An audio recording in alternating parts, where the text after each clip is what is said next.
अस्सलाम वालेकुम and welcome back दोस्तों। मैं आपको तीसरे हिस्से में पार्ट 3 में खुश आमदीद कहता हूं।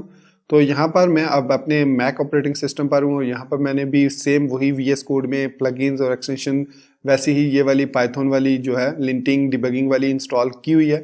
और यहाँ पर सेम फोल्डर हमारा जो है वो पाइथन ट्यूटोरियल्स का ओपन है और यहाँ पर first dot P Y file जो है ये हमने क्रिएट कर ली है। अब यहाँ से हम आगे चलेंगे और जो भी हम कमांड्स सीखेंगे वो अब यहाँ से हम कंटिन्यू करेंगे। तो सबसे पहले देखते हैं कि हम पाइथन के अंदर वेरिएबल्स कैसे डिक्लेयर कर सकते हैं, क्योंकि किसी भी प्रोग्रामिंग लैंग्वेजेस में वेरिएबल्स जो हैं वो बहुत ही इंपॉर्टेंट और क्रूशियल पार्ट होता है और उनको प्रॉपरली यूज़ करना ही आपकी प्रोग्रामिंग को, आपकी लॉजिक को अच्छा बनाता है और आपके कोड को अंडरस्टैंडेबल बनाता है।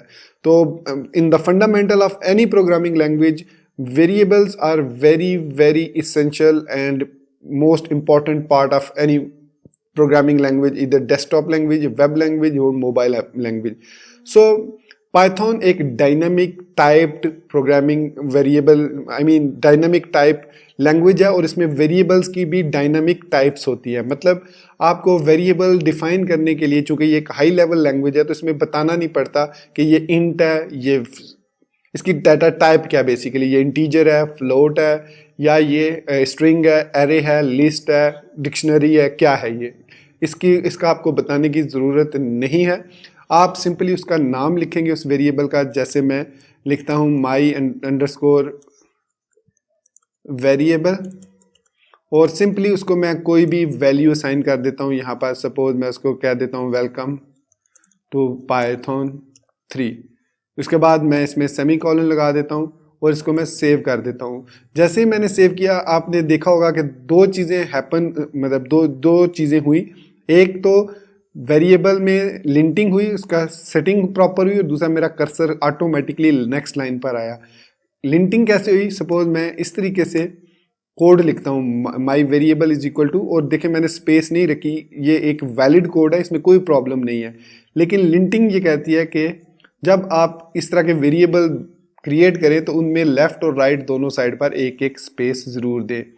सो this is respected by linting और उसने ऑटोमेटिकली यहाँ पर हमें ये स्पेस अलाउ कर दी। This will create the beautiful code.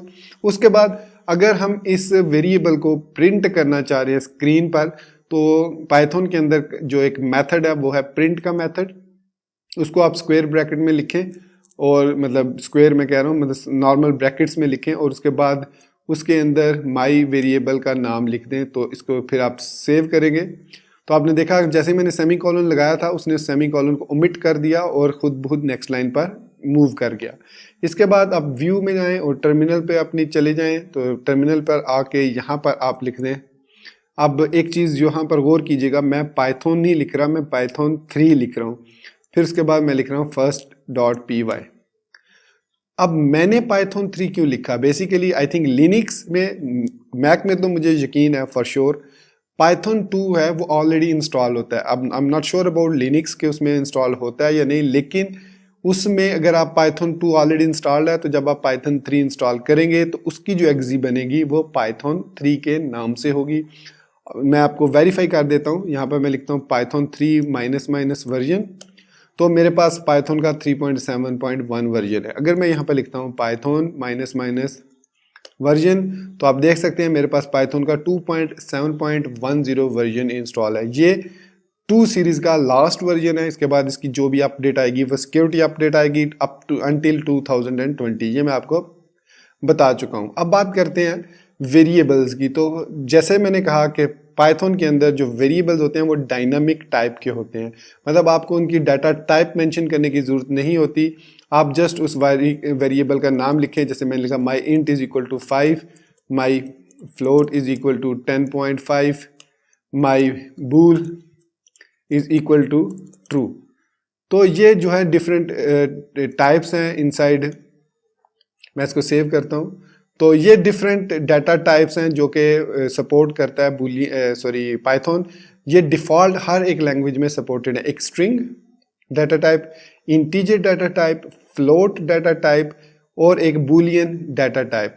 इसके अलावा एक और एक्स्ट्रा डाटा टाइप भी हमारे पास इसके अंदर मौजूद है पाइथन के अंदर, जो कि आगे चल के हम देखेंगे, जिसको स्टैटिस्टिकल कहते हैं, और वो जे के साथ रिप्रेजेंट की जाती है, जे वेरिएबल के साथ, मतलब जे के नाम, जैसे मैं माई एक्स्ट्रा लिखता हूँ इज इक्वल टू जे, इस तरीके से हम लिख देते हैं। तो ये भी एक वैलिड वेरिएबल और उसकी डाटा टाइप, मतलब डाटा टाइप है। इसको ये अगर मैं होवर करूं तो ये बता रहा है, इसको कहते हैं कॉम्प्लेक्स डाटा टाइप, और ये बूल डाटा टाइप है, और ये फ्लोट है, ये इंट है, और ये हमारे पास str है। इसको आप और तरीके से वेरीफाई करना चाहें तो इस तरीके से वेरीफाई कर सकते हैं। मैं यहाँ पर टाइप लिखता हूँ और इसको मैं क्लोज कर देता हूँ ब्रैकेट्स के अंदर, तो ये मुझे अब बताएगा कि इसकी डाटा टाइप क्या है। तो मैं इसको पाइथन 3 लिखता हूँ फर्स्ट डॉट पाई, तो इसने यहाँ पर, अगर आपको नजर आ रहा हो, यहाँ पर इसने लिखा है क्लास str, मतलब ये जो हमने वेरिएबल क्रिएट किया है ये रिप्रेजेंट करता है str क्लास को। क्लासेस को हम ऑब्जेक्ट ओरिएंटेड प्रोग्रामिंग में देखेंगे पाइथन के अंदर। तो इस तरीके से हम किसी भी वेरिएबल की डाटा टाइप मालूम कर सकते हैं कि उसकी डाटा टाइप क्या है, और चूंकि हमने लिंटिंग इंस्टॉल किया हुआ है पैकेज, तो हम इसको इस तरीके से भी देख सकते हैं माउस होवर करके।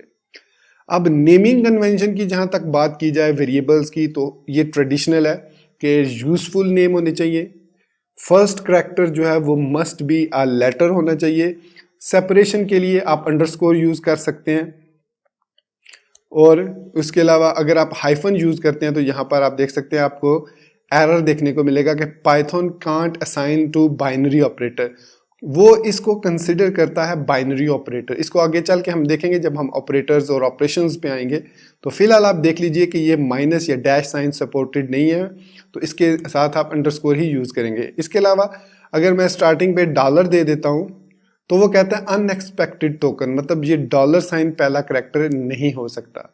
अगर मैं अंडरस्कोर पहला करैक्टर दे सकता हूँ, सो यहाँ पर अब वो कह रहा है कि this is a valid string. So पहला करैक्टर या तो अंडरस्कोर हो सकता है या एक लेटर हो सकता है, यहाँ पर कोई नंबर नहीं हो सकता। अगर मैं टू माई लिखता हूँ तो इट इज़ नॉट वैलिड।